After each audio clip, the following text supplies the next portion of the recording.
मुग्धा और उसकी सास के बीच पूरा समय सास के किसी ना किसी काम को लेकर मतभेद चलते ही रहते हैं। बहू, ओ बहू, जरा चाय बना दे। मुग्धा चाय लेकर आती है। ये लीजिए, और कुछ चाहिए? अरे नहीं, बस चाय पीने का मन था। जाओ तुम दूसरा काम करो।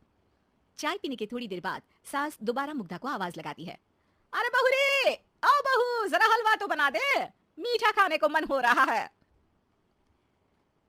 इसी तरह मुग्धा की सास पूरा समय कोई ना कोई काम बताकर उसे रसोई से बाहर तक निकलने नहीं देती। कभी चाय, कभी हलवा, कभी पानी तो कभी दूध, हर समय खाने को चाहिए। और उसके लिए अपने हाथ पैर बिल्कुल नहीं हिलाने। परेशान किया हुआ है इन्होंने। सास के जबरदस्ती परेशान करने की आदतों से दुखी मुग्धा एक शाम सचिन के साथ अपने कमरे में बैठी हुई बात कर रही होती है। सुनो जी, मम्मी जी की ये जानबूझकर मुझे परेशान करने की फरमाइशों से मैं बहुत फ्रस्ट्रेट हो चुकी हूँ। पूरे दिन में एक सेकंड का आराम नहीं मिलता। रसोई से बाहर कदम रखती नहीं कि बहू ये बना दे, बहू री वो बना दे। अरे इनकी फरमाइशें चलती ही रहती है। अरे मुग्धा, माँ खाने की शौकीन है, पर उम्र हो चली है, खुद खाना नहीं बना सकती, इसलिए तुमसे बोलती है। अरे तो शौक भी उम्र देख कर रखने चाहिए ना। समझ में नहीं आता, हर समय फेविकॉल का जोड़ लगाए सोफे से चिपकी बैठी रहती है। इतना सब डाइजेस्ट कैसे हो जाता है उन्हें? अरे तुम मेरी माँ से इतनी नफरत कैसे कर सकती हो? मैं उसे नफरत नहीं करती जी, बस परेशान हूँ। जहां मुग्धा अपने पति से ये सब बोल रही होती है, वहीं उसकी सास भी कमरे के बाहर दरवाजे से कान लगाए सारी बातें सुन रही होती है और अगली दोपहर रसोई में मुग्धा के पास जाती है। बहू, आज ना मेरा कुछ मसालेदार खाने का मन है। तो चाय बना दो, मुझे बहुत पसंद है। अरे ना, ऐसा कर लिट्टी चोखा बना ले। और हाँ, जितना मसाला बातों में मिलाकर पति को सुनाती हो ना, सब्जी में भी वैसे ही डाला करो, खाना स्वादिष्ट बनेगा। सास की बात सुनकर मुग्धा हैरान रह जाती है। मतलब अब पूरा समय मुझ पर हुक्म चलाने के साथ बंद कमरे में हुई पति पत्नी की बीच की बातें भी सुनती है। अरे बात जब मेरी थी तो सुनने में क्या दिक्कत है? ये कहकर सास वहां से चली जाती है। अरे अब तो हद पार हो गई, इस तरह से तो ये मेरा जीना मुश्किल कर देंगी। मुग्धा सास की हरकतों से परेशान उसका हल सोचने लगती है और इसी तरह कुछ दिन बीत जाते हैं, जिसमें सास का जन्मदिन आता है। मुग्धा बहुत खुशी के साथ अपनी सास को एंड्रॉइड मोबाइल गिफ्ट करती है। मम्मी, आपको सबसे बात करने के लिए बहुत दिक्कत होती है ना, कभी सचिन तो कभी मुझे बोलना पड़ता है, पर इस मोबाइल से आपको कोई दिक्कत नहीं होगी। एक जगह बैठे बैठे बहुत कुछ कर सकती हैं अब आप। मोबाइल देख सासू माँ खुश हो जाती है, पर उसे इस्तेमाल करना तो आता नहीं, इसलिए साइड में रख देती है।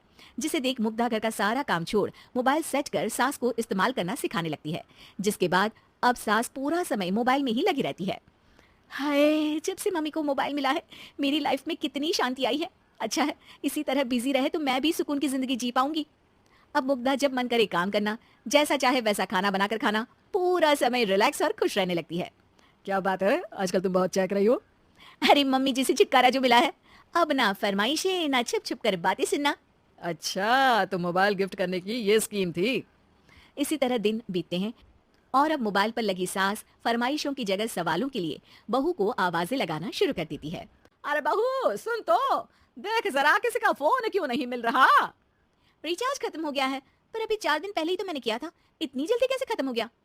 अरे मैंने कल तेरी कनाडा वाली मौसी सास से 3 घंटे बात की थी ना। क्या?